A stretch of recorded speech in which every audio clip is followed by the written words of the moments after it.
Estamos en la introducción de este maravilloso libro del Apocalipsis, y de verdad que en la introducción vemos muchos puntos interesantes que nos dice a nosotros lo mucho que vamos a aprender. Vamos a seguir desarrollando antes de entrar en los detalles de cada verso, y estamos hablando acerca de lo que es la teología del Apocalipsis. La teología del Apocalipsis, hicimos mención acerca de la doctrina de Dios, así también la santidad de Dios. Hablamos acerca de la justicia de Dios, también de Dios y su relación con el mundo. Hablamos acerca de la cristología en el Apocalipsis, y en esta también hicimos mención de la doctrina de la salvación, de la doctrina del hombre y del pecado, y dejamos pendiente la doctrina de las Escrituras. Y aquí mismo vamos a dar inicio a este punto tan interesante. La teología del Apocalipsis, hablando de la doctrina de las Escrituras. Vemos nosotros el Apocalipsis. Usted no va a ver un verso aquí, una cita del Antiguo Testamento directamente plasmada en el Apocalipsis. Pero quiero decirle que este libro tiene 404 versículos que lo componen, y hay 278 versos que contienen alusión a las escrituras veterotestamentarias. Y cuando hablo de veterotestamentaria estoy hablando del Antiguo Testamento. O sea que aunque el Apocalipsis no coja un verso del Antiguo Testamento y esté plasmado textualmente como está, 278 versos están relacionados con el Antiguo Testamento. Amén. O sea que todo el libro pone de manifiesto de que el autor era una persona muy entendida con las escrituras hebreas. Decimos hebreas porque el Antiguo Testamento fue escrito en el idioma hebreo. El Nuevo Testamento está escrito en el griego koiné y tiene algunos fragmentos de lo que nosotros conocemos como el arameo. Pero en realidad ese contenido total está en el griego. Quiere decir que aquel escritor al cual Dios le da esta gran revelación es un escritor que conoce profundamente las raíces judías, las raíces hebreas. Y es por esto que el Apocalipsis revela la doctrina de las Escrituras. Todo el Nuevo Testamento, aunque usted no lo crea, está muy relacionado sobre la base del Antiguo Testamento. Y usted dirá, pastor, son dispensaciones totalmente diferentes. Pero aunque sean dispensaciones totalmente diferentes, tienen una relación, los cimientos, la base del pecado, del origen del hombre, está en el Antiguo Testamento. Y vemos en el Nuevo Testamento la dispensación de la gracia, a donde vemos, y yo podría decir y contemplar cuán grande es el amor, la misericordia, la gracia de Dios para con nosotros. Porque comparar el antiguo con el nuevo, te dice la verdad que el cambio que Dios ha hecho, podemos decir que ese sacrificio de Cristo ha traído demasiado beneficio a nosotros los seres humanos. Porque ahí es que está la diferencia. Amén. Ahí está la diferencia. Entonces vemos aquí, amado, el escritor del autor de lo que es el Apocalipsis, que escribe por mandato divino. Toda la escritura es inspirada por Dios. Se tiene que Juan quiere escribir y mandarle a fulano de tal. No. Él está escribiendo lo que Dios a él le está revelando.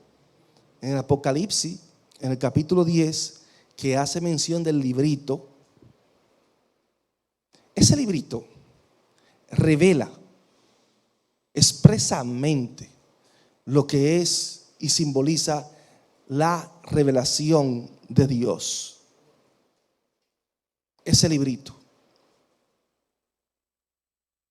Dese cuenta que el autor dice que él lo comió y amargó su vientre, pero fue dulce a su paladar.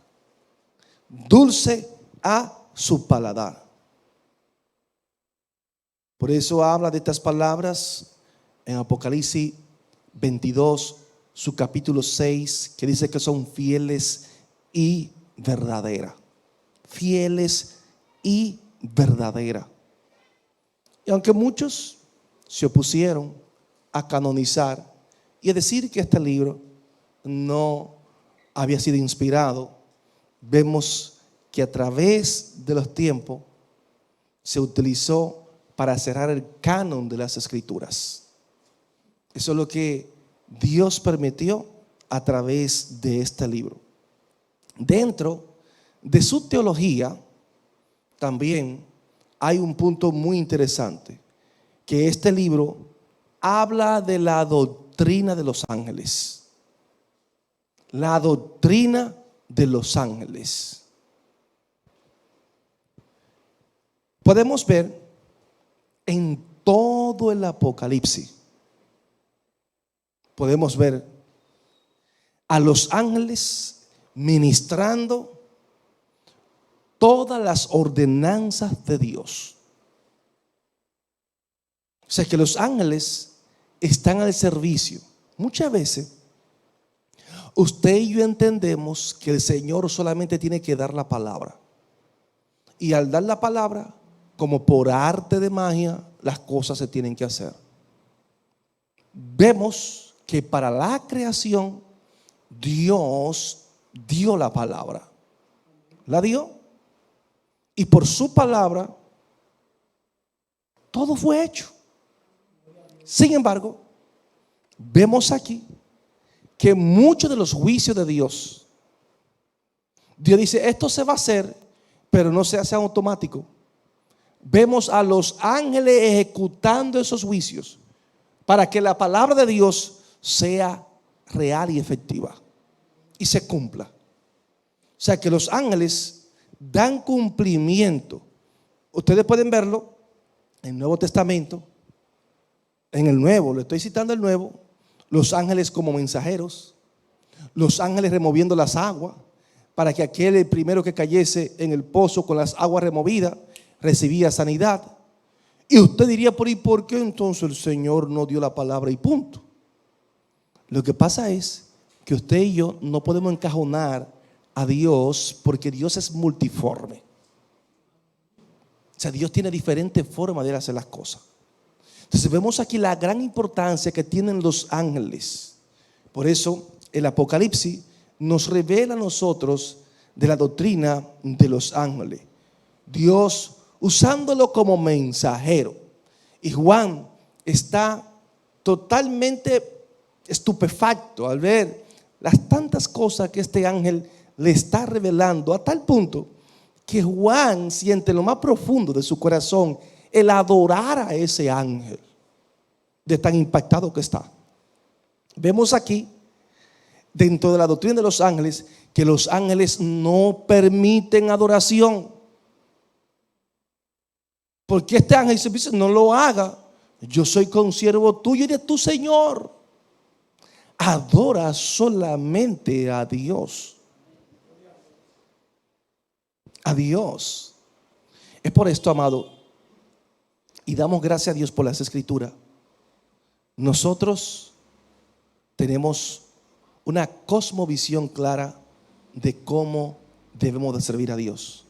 Gracias a Dios, como cristianos hemos aprendido que postrarse ante imágenes, que ante la Virgen, que de la Altagracia, que del cobre y muchas cosas más, ante imágenes, estatuas. Ustedes ven muchas personas en su ignorancia que se postran. Hay personas que tienen al Papa como si fuese una especie de un Dios y se le postran al Papa y le besan los pies. Sin embargo, vemos aquí un ángel que no permite adoración. Ahí usted puede sacar la conclusión y ver la falsedad que hay dentro del sistema religioso de la Iglesia Católica. Porque los papas son canonizados, son especies de santos que la gente los puede adorar. Y la Biblia es muy enfática. ¿A quién es que se debe adorar? Entonces vemos aquí cómo la Biblia nos relata en el capítulo 4, capítulo 5 de Apocalipsis, el papel también de los ángeles. Ustedes ven los ángeles allí haciendo lo que tienen que hacer. En el capítulo 8 al 11, del capítulo 8 al 11, también vamos a ver los ángeles que tocan las 7 trompetas del juicio. Son los que derraman las copas, los capítulos 15 y 16.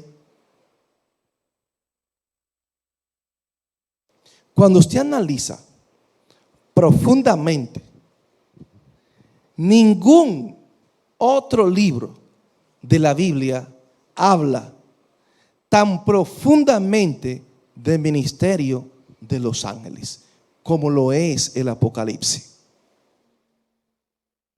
O sea que los ángeles juegan un papel preponderante, amado.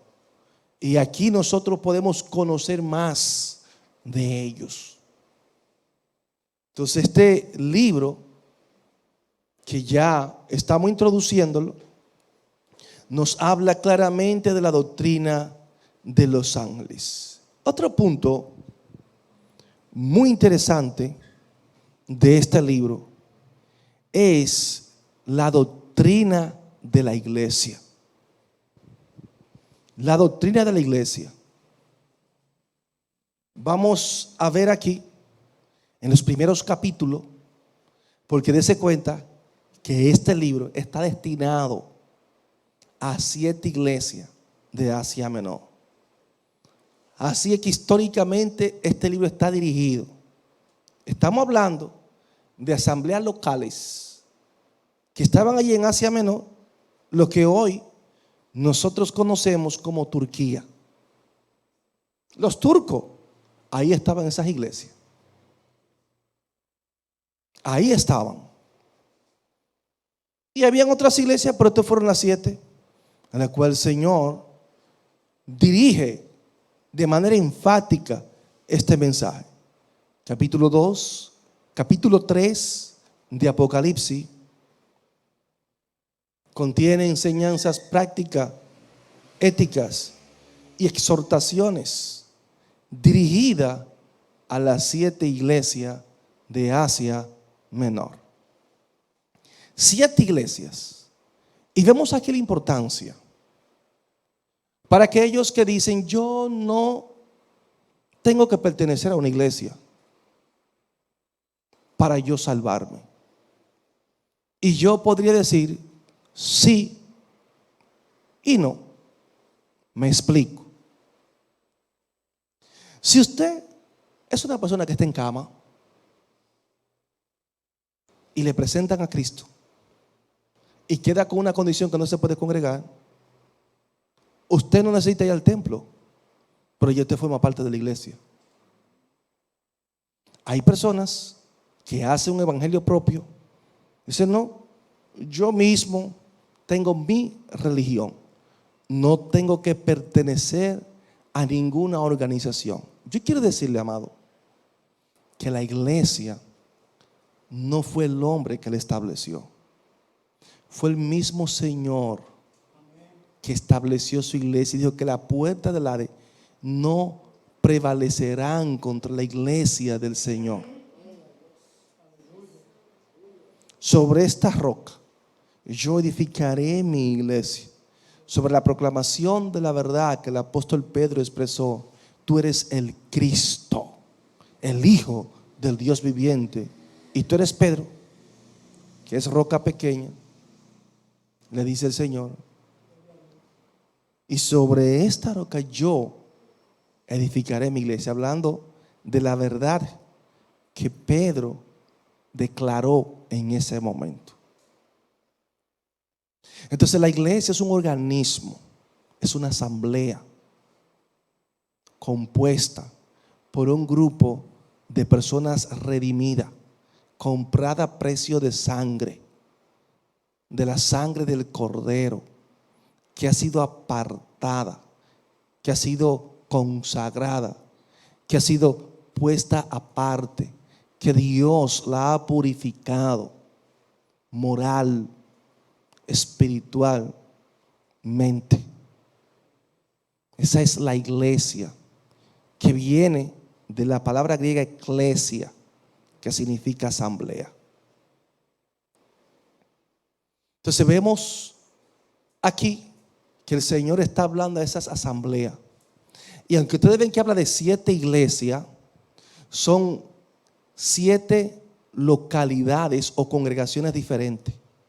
Pero al final de la jornada, todas estas congregaciones son una para el Señor. Pastor, sí. Y vamos a aprender de las cualidades de las diferentes iglesias. Y vamos a ver personas que entendemos que no deben de estar en una congregación.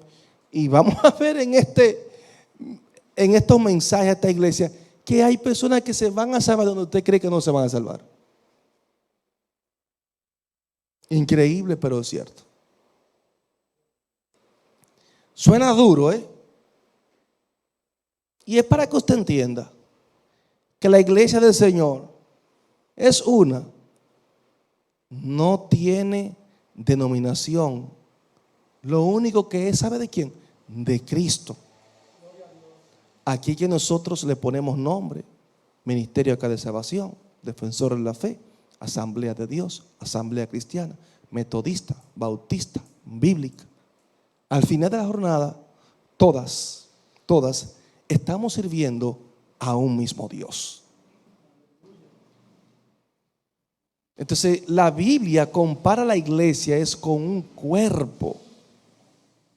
Y como el cuerpo no está descuartizado ni mutilado, que el cuerpo es uno, dirigido por una cabeza, ya lo demás usted le pone el nombre porque usted se siente bien identificado con ciertos lineamientos doctrinales que podamos tener.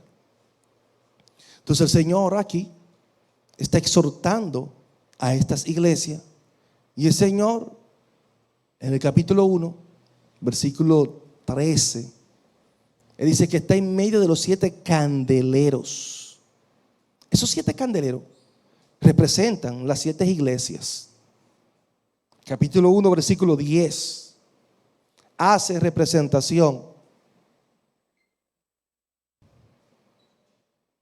Entonces lo más lindo es que dice que Él está en medio de los 7 candeleros. Es el capítulo 1, versículo 13.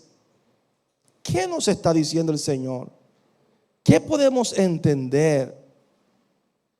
Que el Señor se mueve, ve su iglesia, está en medio de ella. Por eso es que usted y yo no podemos dudar que cuando nos reunimos, su presencia está con nosotros. Hay personas que entrando al templo muchas veces reciben sanidad, reciben un milagro del Señor, muchos son quebrantados, porque entendemos que este es un lugar donde vinimos a congregarnos, a adorarle, pero vemos que Él está en medio de ese pueblo, de ese grupo de congregados. Él está en medio de. Entonces, la pregunta es, ¿usted y yo somos iglesia cuando estamos en el templo? ¿O somos iglesia también después que salimos del templo? Si lo que quiere el Señor da a entender es que aunque salga del templo, el Señor está con nosotros. Recuerden que somos templo del Espíritu Santo.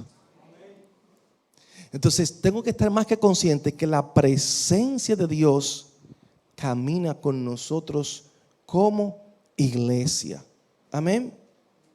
Entonces vemos aquí la idea que anda, es una especie como de centinela que patrulla, que está al cuidado de su iglesia. Y de verdad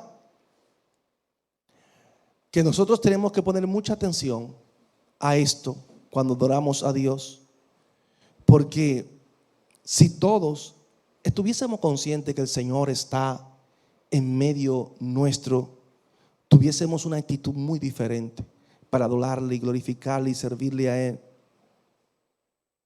De verdad, porque cuando usted ve la actitud de la iglesia en medio de un culto, la irreverencia que muchas veces se ve y la falta de respeto y de temor a Dios y de las cosas que se hacen en medio de un culto, eso nos deja mucho a nosotros que decir, y es que no conocemos a Dios.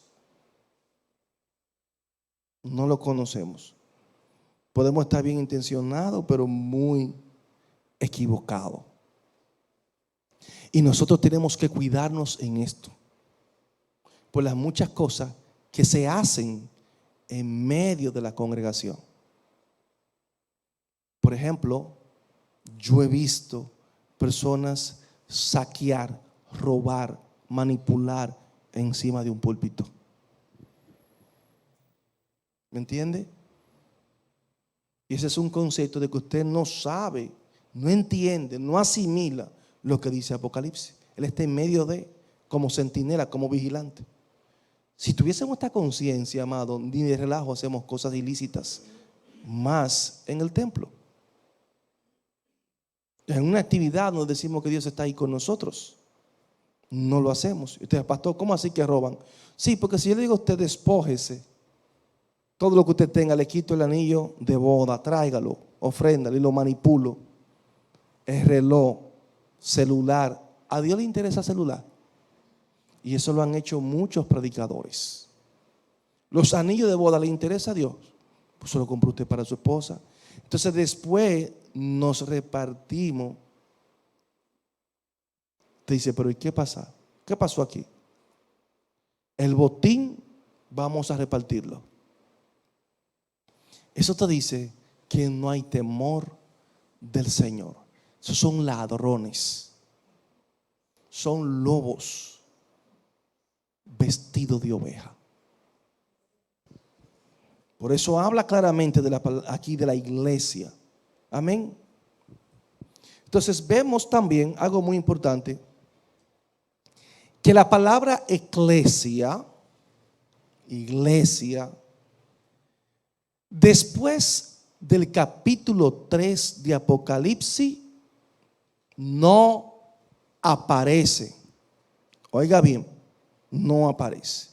Ahora, cuando usted se va al capítulo 19 de Apocalipsis, vamos a ver la mención en el versículo 7 y 8.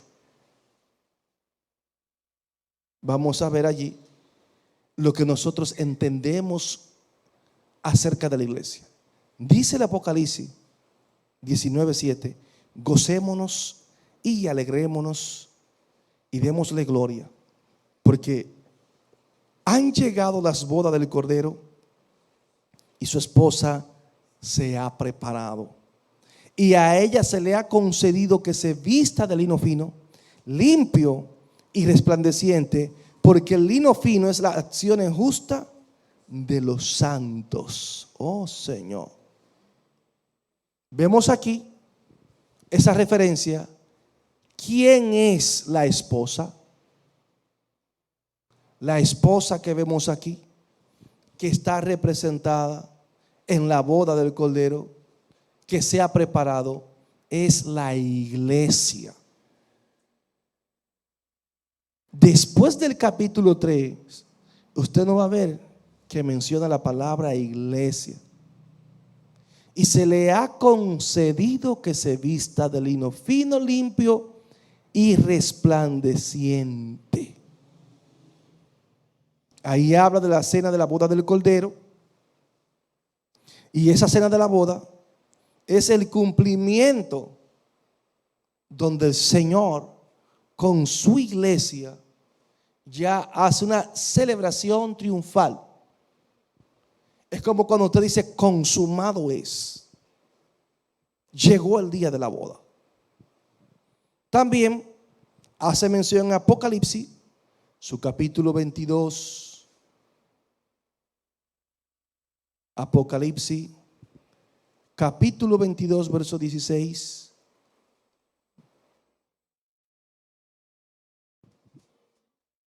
He enviado mi ángel para daros testimonio de estas cosas en las iglesias. Y dice: yo soy la raíz y el linaje de David, la estrella resplandeciente de la mañana. Wow. Ahí una vez más hace mención de la palabra iglesia. Entonces vemos que del capítulo 4 al capítulo 18 no se habla específicamente para nada de la iglesia.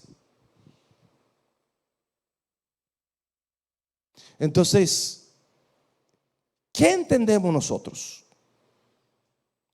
Postura que sale de aquí para nosotros como iglesia, que la iglesia no va a pasar por la gran tribulación. No va a pasar. Como el Señor dice, sube acá. Entendemos claramente que la iglesia es arrebatada, y de Apocalipsis 4 a Apocalipsis 18 suscitan todos los juicios de Dios sobre la tierra, y es el proceso en el cual Israel será procesado. Será procesado porque esta es la fecha que Israel, muchos de los judíos niegan al Mesías, niegan a Jesús como Mesías. Y ellos mismos se hicieron responsables y dijeron que la sangre de él caiga sobre vuestra cabeza, diciendo, como él no es el Mesías y estamos seguros, mátenlo y nosotros somos responsables. Eso pasó en ese momento. Entonces, entendemos, amado, que en ese tiempo traumático de gran tribulación, usted y yo aquí no vamos a estar. Esa es, por ejemplo, la postura con la cual nosotros nos identificamos.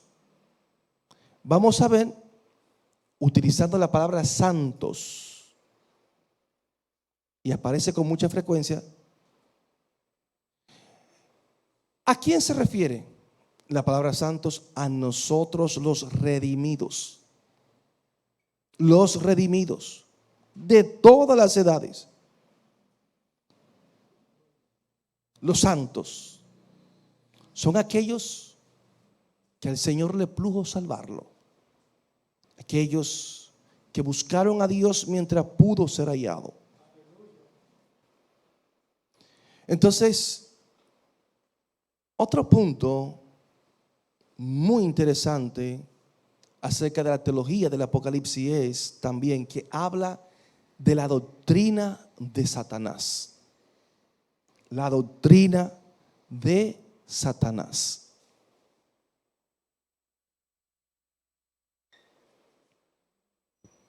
Entonces, aquí el apóstol Juan, por revelación del Espíritu, dice claramente que Satanás es real, que Satanás tiene su ministerio, su reino de iniquidad, y hace mención no solamente una vez en el libro de Apocalipsis, sino que lo menciona en varias veces. La palabra Satanás significa adversario. Satanás, adversario. Es adversario de Dios. Es adversario de la iglesia. Porque Satanás es quien se opone. Satanás es quien quiere que usted y yo no cumplamos con el propósito para el cual Dios nos ha llamado. Es el adversario.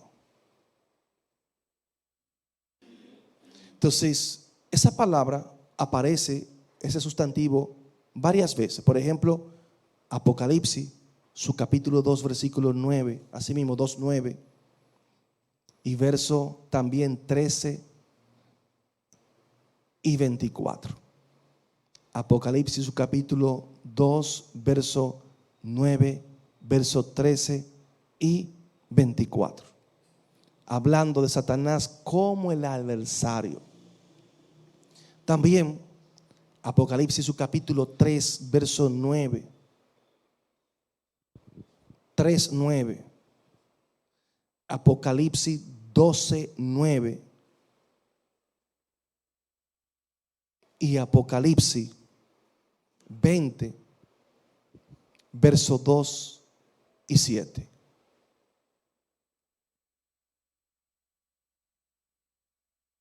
Juan también usa otro vocablo que muchas veces las personas lo usan con mucha frecuencia, y es diablo. Hay personas que se sorprenden, cualquier cosita lo asusta, y el primero que mencionan es al diablo. Hay cristianos que no mencionan al diablo, dicen DH,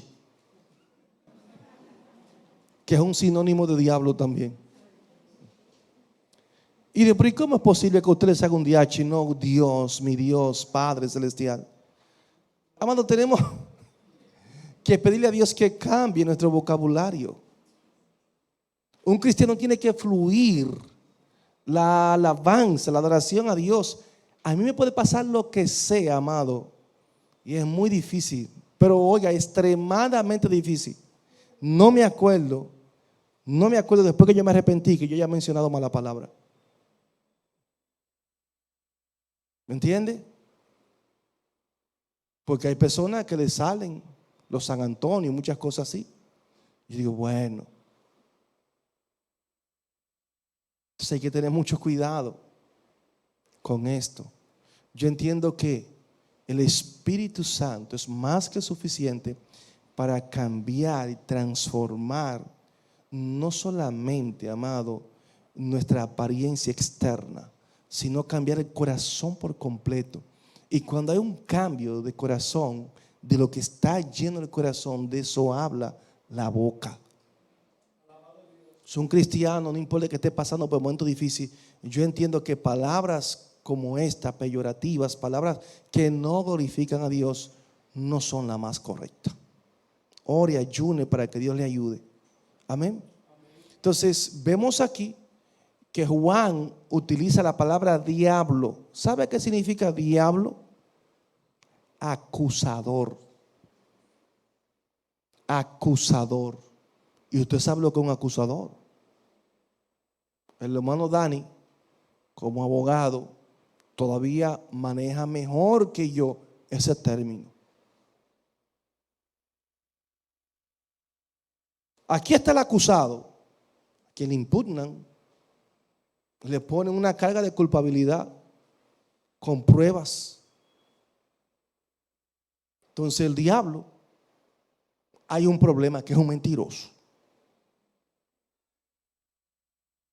Y anda buscando cómo acusarnos.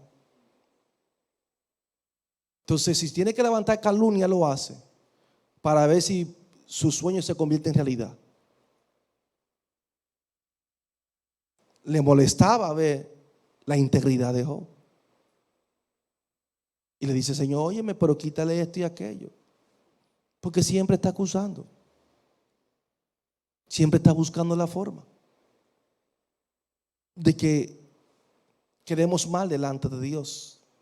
Pero gracias a Dios por Jesucristo, porque no es que nos fallemos en un momento determinado, pero al Señor las gracias. Por ejemplo, hace mención en Apocalipsis capítulo 2 versículo 10 como diablo. Apocalipsis 2:10, 12:9 y verso 12 también. Apocalipsis 12:9 y verso 12. Todo es en Apocalipsis. También capítulo 20, verso 10. Otra palabra que Juan utiliza para referirse a este querubín es la palabra dragón. El dragón o serpiente antigua. Los dragones, por ejemplo, el país de la China se identifica mucho con el dragón. Y tal vez usted dirá, bueno, los dragones no existieron. Bueno, la Biblia hace mención de ellos. Y si la Biblia hace mención de los dragones, significa que existieron. Existieron. Aunque usted me diga, no, pastor, yo no lo comparto. Respetamos que usted no lo comparta. Pero Job hace mención de algunas especies en la tierra que usted se queda sorprendido. Dice, wow, un leviatán y así sucesivamente. Que uno se sorprende las descripciones que da. Entonces habla del dragón, habla de ese dragón en Apocalipsis 12:3 y Apocalipsis 13:2 y Apocalipsis 20:2. Apocalipsis capítulo 20, verso 2. Como dragón. También habla en Apocalipsis de la serpiente antigua. Serpiente antigua. Vemos en Génesis, ¿quién fue que habló con Eva? Una serpiente. Habla de la serpiente antigua. Apocalipsis 12:9. Apocalipsis 12:9, verso 14 y verso 15. Y también el capítulo 20, verso 2.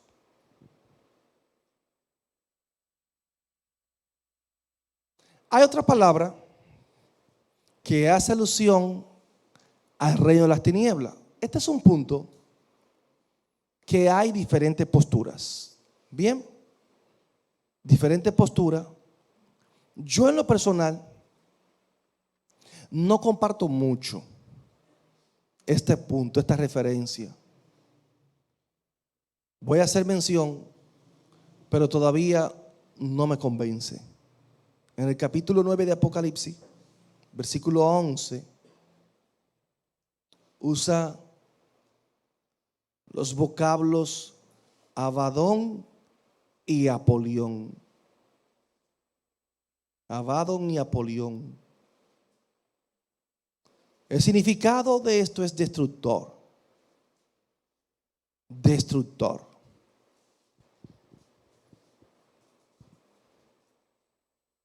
Apocalipsis 9:11.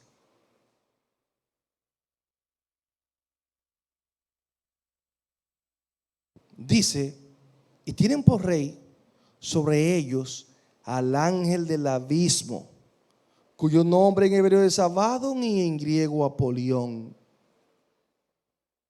Entonces ahí hacen alusión a que se refiere a Satanás como destructor. En función, Satanás es el destructor. De eso no tenemos duda. Pero hay otros exégetas que entienden que ahí está hablando de otro ángel poderoso. Poderoso. Ángel del abismo. Que no es Satanás. Y vamos a ver más adelante el por qué. Porque hay que entender el contexto. Porque está hablando de unos seres que están amarrados. Y es el Señor quien permite que una estrella baje del cielo, le entregan la llave, le dan autoridad para que abra el pozo del abismo. Entonces surgen unas criaturas de allí, semejante a langosta, con unas características para atormentar a los seres humanos por 5 meses, donde los hombres van a buscar la muerte y no la van a encontrar. Pero es el Señor que está permitiendo todo esto. ¿Qué nos dice ese texto? Que hay un abismo que no es, vuelvo y digo, lo que nosotros creemos como el infierno. El infierno. No, hay un abismo. Hay un abismo. O mejor dicho, el lago de fuego. Y lo vamos a ver, porque dése cuenta que Judas, el apóstol Pedro, hace mención de los ángeles que no guardaron su dignidad y que fueron llevados ¿a dónde? A prisiones de oscuridad, esperando para el gran juicio. Y no se le permitió salir de allí. Dese cuenta que la llave es el Señor que entrega la llave para que abran y estos personajes salgan. Y ahí se cumple la palabra que cuando Dios abre, nadie puede cerrar. Y cuando Dios cierra, nadie puede abrir. Nadie. Es nadie. Entonces vemos aquí el ángel del abismo. Criaturas que son grotescas, mortíferas, atormentando a toda la humanidad. Dice, no lo mate, no. Es sufrir solamente. Pero el sufrimiento es tan grande que los hombres van a buscar la muerte y no la van a encontrar, dice la Biblia. Oiga, ¿hasta dónde va a llegar el sufrimiento del hombre? ¿Por qué? El castigo de ellos tiene cola como de escorpión. Y cuando pican, el hombre no va a soportar el dolor. El hombre va a preferir morir. Oiga, morir. Eso lo vamos a ver más adelante. Eso es algo impactante. Ahí eso lo vemos en Apocalipsis 9, 4 y 5, que habla de eso. Entonces, este personaje,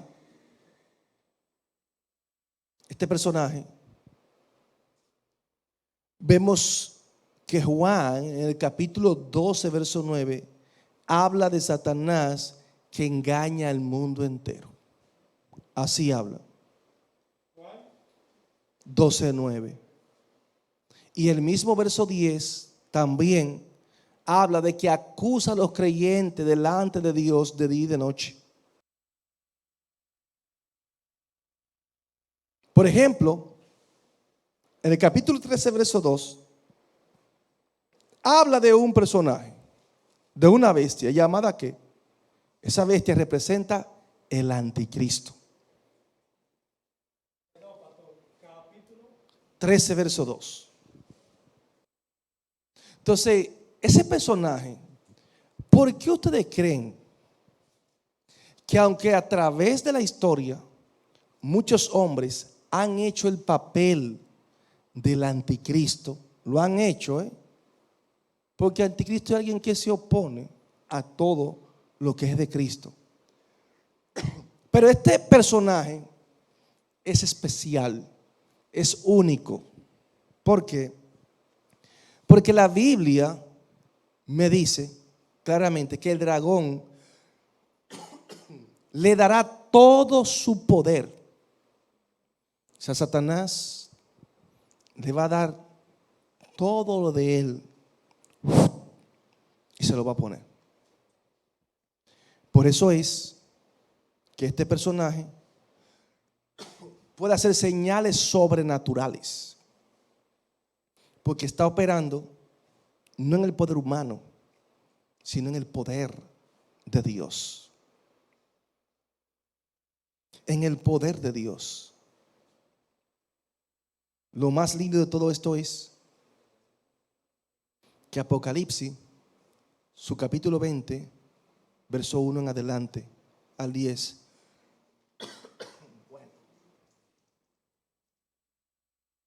nos da a nosotros esperanza. ¿Cuál es la esperanza? Que Satanás va a ser derrotado.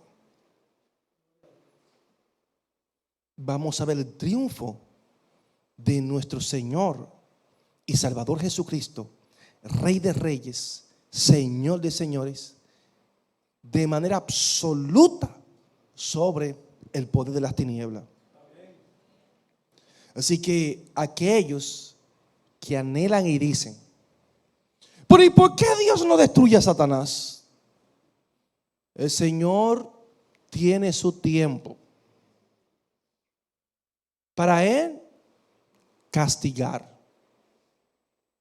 para Él destruir. El Señor tiene su tiempo. O sea que el Señor no opera en el tiempo de los hombres. No. El Señor opera en su tiempo. Otro punto muy interesante, y es prácticamente el último de la teología del Apocalipsis, es la doctrina de las últimas cosas.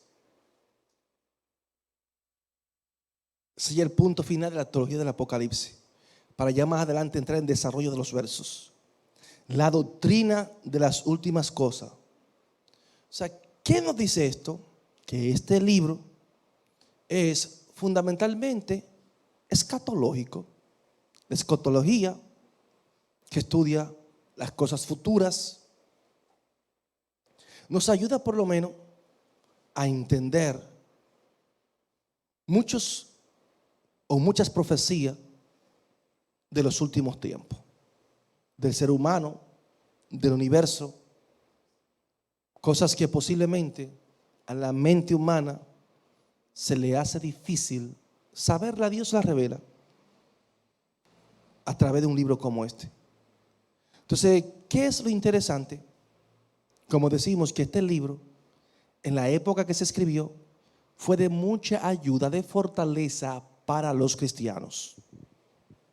Porque el mensaje de la iglesia, aunque es de doble aplicación, porque es un mensaje de doble aplicación, es un mensaje para nosotros también, es de las 7 iglesias, pero fue un mensaje también muy específico para la iglesia de su época, que ellos lo entendieron pero muy bien.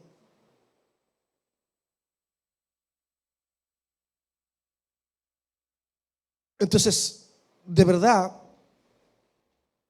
que los primeros cristianos fueron bendecidos, fortalecidos, llenos de esperanza con este libro. Pero nosotros, la iglesia, también. Porque cuando usted lee el Apocalipsis y usted ve lo que Dios va a hacer y a dónde nosotros vamos a estar y cómo Dios va a castigar al malo, cómo va a castigar el pecado y cómo va a juzgar a las naciones, usted dice: es bueno estar del lado de Dios. O sea, que no importa lo que yo esté sufriendo o esté padeciendo, yo sé que el rey que yo sirvo, ese rey se va a alzar triunfante y nadie le podrá hacer frente. A Dios sea la gloria. Entonces, este libro es un libro consumador. Sí, el contenido de este mensaje nos da a entender a todos nosotros, amado, de ese gobierno mundial al final de los tiempos, la manifestación gloriosa de un reino que siempre hemos anhelado, el reino de paz, el reino de justicia. Este libro habla de esto. Habla de esa segunda venida descendiendo del cielo, donde corporalmente, visiblemente, todo ojo le verá. Y habla de ese juicio que viene también para la humanidad. Apocalipsis 1:7 y verso 8 nos hace referencia. Apocalipsis 11, verso 15 al 19, también nos hace referencia. Apocalipsis 14, verso 14 al 20. Apocalipsis 15, verso 3 y 4. Apocalipsis 17, verso 14. Y Apocalipsis 19, verso 11 al 21. Entonces, esa manifestación gloriosa del Señor y Salvador Jesucristo es la que le pondrá fin al tiempo de los gentiles. Ahí cierra el tiempo de los gentiles, conforme a Daniel, su capítulo 2, versículo 7. Daniel 2 y Daniel 7 también. Por eso, Apocalipsis 11:15 nos dice: el séptimo ángel tocó la trompeta y hubo grande voz en el cielo que decían: los reinos del mundo han venido a ser de nuestro Señor y de su Cristo, y Él reinará por los siglos de los siglos. ¿Qué quiere decir? El Señor ahora mismo no es quien está reinando. Ahí están los hombres reinando y Satanás inspirando a muchos de ellos. Pero vendrá un tiempo en que los reinos del mundo les serán entregados al Señor. Amén. En el capítulo 20 de Apocalipsis nos habla de un reino de 1000 años, 1000 años, hablando en el aspecto terrenal, 1000 años del reinado del Mesías. Pero no se crean que va a reinar solamente por 1000 años, porque el reino de Dios no tiene fin. Lo que pasa es que hay un acontecimiento que va a suceder después de esos 1000 años, bien, donde lamentablemente Satanás será suelto y engañará a las naciones, y las naciones se levantarán contra el Cordero. Y dice la Biblia que de la boca de Dios, ¿qué saldrá? Fuego y lo consumirá todo. O sea que viene un juicio de parte de Dios para todo el que se levante en contra de Él. Y ya ustedes saben, sentencia final para Satanás. Prisión de 1000 años y después ya una sentencia donde Satanás ya ahí tiene su pago. O sea que vemos aquí que Dios no es como nosotros. Si yo hubiese sido Dios hace siglos, que Satanás no existiera. Eso soy yo. Pero vemos que Dios piensa muy diferente a nosotros, que Dios tiene sus normas, Dios tiene sus reglas. Y en su tiempo Dios hará lo que tiene que hacer. Dese cuenta que a pesar de todo lo que Satanás ha hecho, el Señor, en vez de destruirlo, lo pone 1000 años encarcelado. Y después permite que surja de nuevo, porque el Señor que lo deja salir ya para su destrucción final. Todo está escrito. Entonces, lo mejor de todo esto es que vemos los juicios de Dios que preceden la venida del Señor. Los juicios de destrucción, Y después de que los juicios se aplican en la tierra, es que entonces el Señor dice, ahora me toca a mí. Y aparece para ponerle fin al gobierno de la bestia y del anticristo. Falso profeta y el anticristo. Esos dos personajes son de lo que inauguran el lago de fuego. Porque el Señor lo manda vivo al lago de fuego, que es la muerte segunda, donde será el lloro y el crujir eternamente para siempre. Hay personas que dicen, no, mira, eso no es por una eternidad. Bueno, es la Biblia que lo dice, no soy yo. Hay personas que hablan de que la aniquilación del alma, sí, como los testigos, los adventistas, creen esto. Habla de un castigo eterno. Amén. Entonces lo lindo de todo esto, amado, que vemos aquí, también la Biblia habla de lo que va a suceder con Babilonia, Apocalipsis 17, Apocalipsis 18, el juicio sobre la gran remera. Apocalipsis 16 habla del juicio al reino de las tinieblas, culminando con la venida gloriosa de nuestro Señor y Salvador Jesucristo. De verdad, amado, sé que este libro será una gran bendición para todos nosotros y esperamos ya la próxima semana comenzamos a partir del verso 1 a detallar y a sacar el néctar de lo mejor de este libro. Apocalipsis es un libro que nos va a motivar a acercarnos más al Señor, a servirle de todo corazón, amado, y que nosotros podamos aprender las diferentes doctrinas que son reveladas, porque tiene una teología propia. Este es un libro muy interesante, como hablamos de la cristología, soteriología, eclesiología, hablando de la iglesia, ¿me entienden? La angelología, amartiología, hablando del pecado sobre nosotros, bibliología, de la doctrina de la Biblia, la antropología, hablando del hombre, y la escatología bíblica. O sea que sin duda es un libro de demasiada importancia para nosotros como iglesia, para el mundo de hoy, el cual no lo podemos dejar relegado.